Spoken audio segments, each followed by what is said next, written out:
Hey everyone, this is Manish and welcome back to this channel. तो बहुत लोगों ने मेरे को ये सवाल पूछता है कि भैया एमटेक या फिर एमएस में कितना स्टाइपेंड मिलता है एंड कितना खर्चा होता है पर सेमिस्टर। क्या हम स्टाइपेंड की पैसे से पूरा एमटेक या फिर एमएस कर सकते हैं कि नहीं, सारी चीज़ इस वीडियो में बताऊंगा। मतलब कितना आपको मिलता है एंड कितना आपको देना पड़ता है। It's all about money. We'll be talking about this video. Okay, तो there are multiple factors in receiving that money. मतलब सबको स्टाइपेंड नहीं मिलता है, तो आपको पहले पता होना चाहिए कि स्टाइपेंड देता कौन है। Stipend is given by the MHRD from the government of India. ठीक है, तो MHRD की तरफ से स्टाइपेंड मिलने के लिए आपको एक मिनिमम रिक्वायरमेंट है, that is you have to clear the GATE. You must have a valid GATE score. ठीक है, अगर गेट स्कोर आपके पास नहीं है, आप ऐसे बहुत सारे स्टूडेंट होते हैं कि स्पॉन्सर्ड कैंडिडेट होते हैं, कोई अलग जगह से अलग कंपनी से स्पॉन्सर्ड होके एमटेक करने आए, तो उनको स्टाइपेंड नहीं मिलेगा। ठीक है, तो वैलिड गेट स्कोर का मतलब क्या है कि इस साल अगर आपकी गेट स्कोर है तो इस साल, नेक्स्ट साल एंड उसके बाद जो साल होगा, ये 3 साल आपकी गेट स्कोर वैलिड रहेगा। तो किसी भी एक साल की वैलिड गेट स्कोर होना चाहिए। तो if you have valid GATE score, you are eligible to get the scholarship और the stipend given by the MHRD। ठीक है, तो स्टाइपेंड कहाँ पे मिलता है? All the IITs, like the old IITs, new IITs, all the IITs, if you are a student of MTech और MS, आपको स्टाइपेंड मिलता है। PhD के लिए हम इस वीडियो में बात नहीं करेंगे। PhD के लिए शायद मैं डेडिकेटेडली कोई नेक्स्ट वीडियो में बात करूंगा। This video is specially dedicated to MTech and MS। तो उसके बाद जो NIT है, NIT में भी मिलता है। उसके बाद है IIITs, वहाँ पे भी मिलता है। उसके बाद जो सारे गवर्नमेंट कॉलेज है या फिर कुछ प्राइवेट कॉलेजेस भी होता है, सारे कॉलेज में आपको मिलता है। अच्छा, तो कितना मिलता है? आपको मिलेगा 12,400 पर मंथ। ठीक है, ये आपको मिलेगा for the maximum of 2 years। मतलब आप अगर एमटेक स्टूडेंट हो तो आपको 2 साल मिलेगा। आप अगर MS स्टूडेंट हो तो आई थिंक आपको 2.5 साल मिल सकता है। तो अगर आप IIT में जाओगे तो आपकी कोई भी अगर काम 2.5 साल में नहीं हो रहा है, आपकी 3 साल अगर लगता है, तो आप अगर एप्लीकेशन करोगे, आप थोड़ा रीजन दिखाओगे, तो आपको पूरा 3 साल तक भी मिल सकता है। So before moving forward, thanks to Unacademy for sponsoring this video. तो Unacademy is launching several new batches from 22nd of September.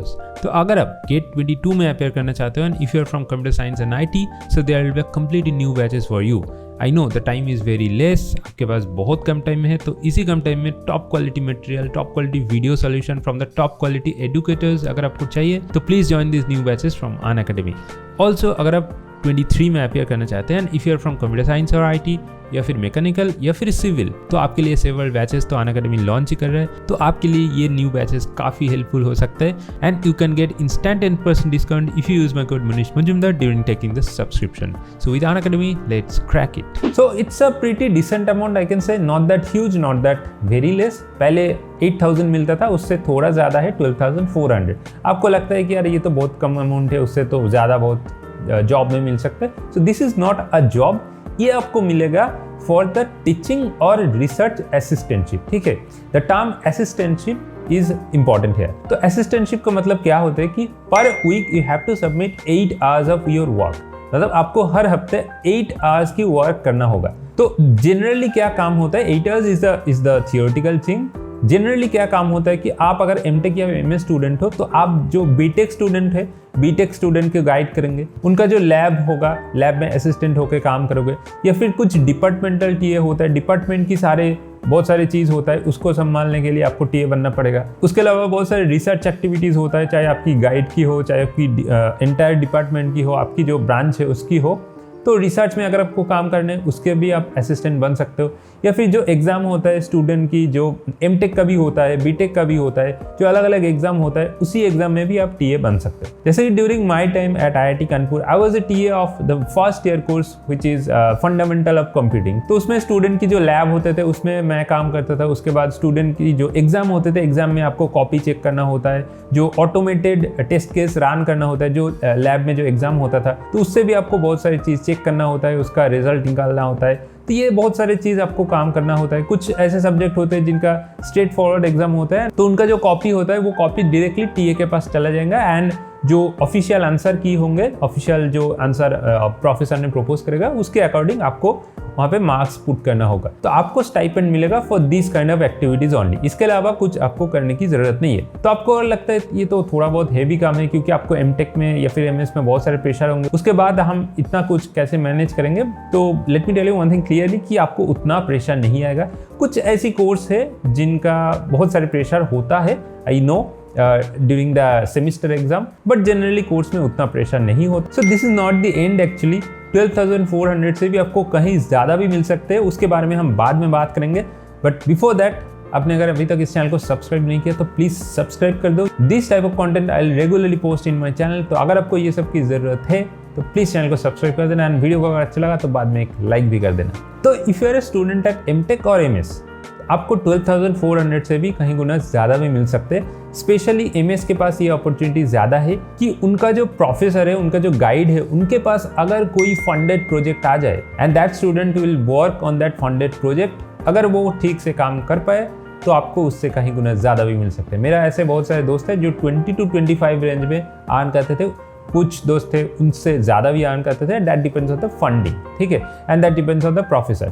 तो अगर आप फंडिंग प्रोजेक्ट में काम कर रहे हो तो आपको ऐसे जो नॉर्मल टीचिंग असिस्टेंटशिप या फिर रिसर्च असिस्टेंटशिप काम करना वो नहीं करना होगा, एंड आपको कंप्लीटली काम करना होता है जो फंडेड प्रोजेक्ट में, एंड उससे कहीं गुना आपको ज़्यादा मिल सकता है, कहीं गुना बेनिफिट्स भी मिल सकता है, बिकॉज आपको एक इंडस्ट्री प्रोजेक्ट की एक्सपोजर मिल रहा है। आप आपकी CV या फिर रेज्यूमे में लिख सकते हैं, आपकी जो गाइड होंगे उसका एक रिकमेंडेशन भी आप अर्न कर सकते हो। That will be really great. तो आप ट्राई करो कि आप एमटेक या एमएस में जब जाओगे तो आपकी जो गाइड है उनके पास पूछो कि आपके पास कोई फंडेड प्रोजेक्ट है कि नहीं। तो अगर आप उन पे काम करोगे तो आपको अच्छे खासा सैलरी मिल सकता है। इसके अलावा भी आपको कई सारे अपॉर्चुनिटीज मिल सकते हैं, जैसे कि बहुत सारे स्कॉलरशिप होते हैं। अगर आप स्पेशली IIT की बात करें, IIT में बहुत सारे स्कॉलरशिप की अपॉर्चुनिटीज़ आते हैं। अगर आप उसी अपॉर्चुनिटीज़ को ठीक से यूटिलाइज कर पाओगे तो आपकी उसी के अकॉर्डिंग स्कॉलरशिप मिल सकते हैं। Like 25 to 30 to 40,000 per month भी आपको स्कॉलरशिप मिलने का चांसेस है।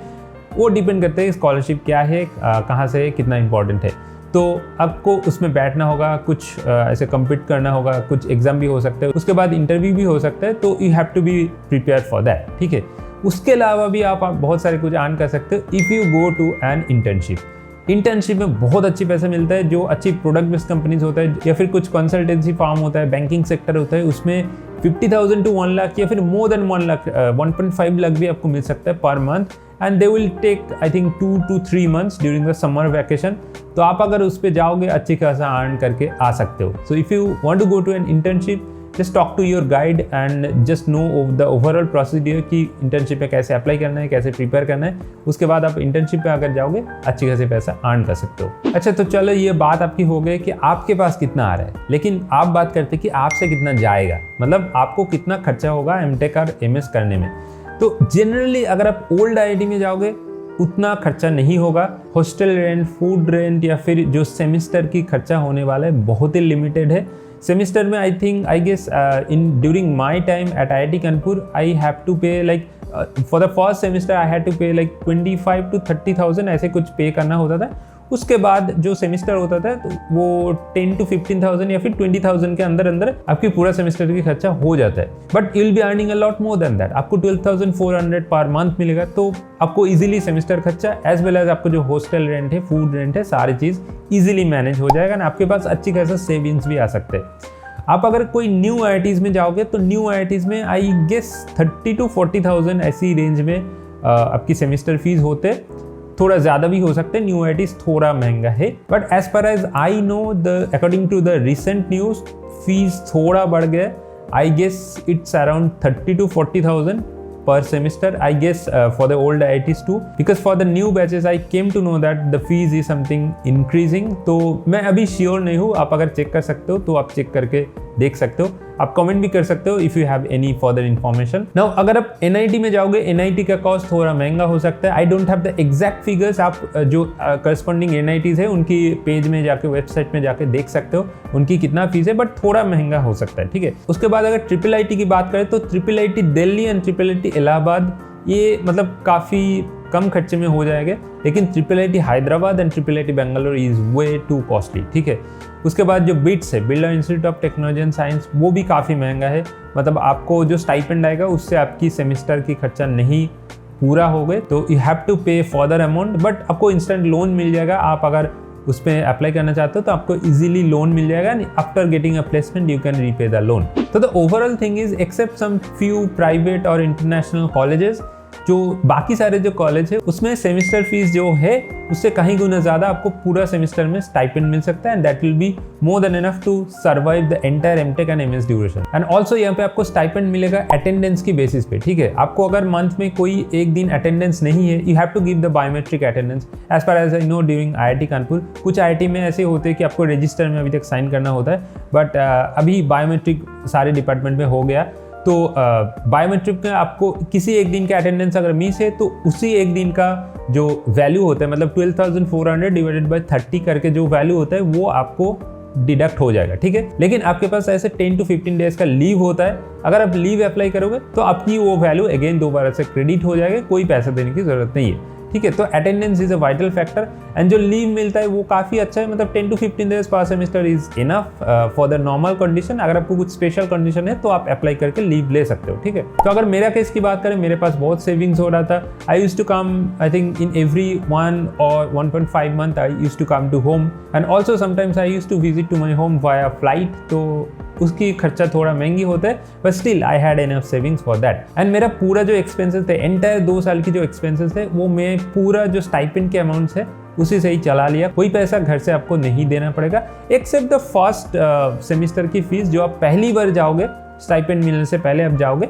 तो उसकी खर्चा आपको देना पड़ेगा, बट उसके बाद कोई खर्चा आपको नहीं देना पड़ेगा घर से, ठीक है। And during my days I used to save a lot and I used to invest in mutual fund also. तो ये काफ़ी इंपॉर्टेंट होता है क्योंकि at that point of time I started investing in the mutual fund and I learn all about mutual fund at that point, and that is still helping me a lot. उससे पहले मेरे को उसके बारे में कुछ आइडिया नहीं था, म्यूचुअल फंड क्या होता है, स्टॉक्स क्या होता है। तो eight that point of time थोड़ा थोड़ा करके मैंने इन्वेस्ट कर दिया था म्यूचुअल फंड पे, स्टॉक्स पे, तो काफ़ी हेल्पफुल रहा उस टाइम। तो मैं आपको ये कह सकता हूँ कि आपके पास सेविंग्स इनफ होंगे कि आप इन्वेस्ट भी कर सकते हैं, आपकी जो ख्वाहिश है आप वो पूरा भी कर सकते हैं, जो छोटा छोटा ख्वाहिश ऑब्वियसली, और आपको जो 2-3 साल की टेन्योर होते आप इजीली सर्वाइव कर सकते हैं। So that's I will say as a guaranteed statement कि अगर आप IIT जाओगे, ओल्ड IIT या फिर न्यू IIT या फिर NIT और IIIT, आप इजीली सर्वाइव कर सकते हो with the help of that stipend that will be given by MHRD if you have a valid GATE score। बस I hope you enjoy this video. अगर आपको ये वीडियो यूजफुल लगा तो एक लाइक कर देना, शेयर करना अपने दोस्तों के साथ, and if you are new to this channel still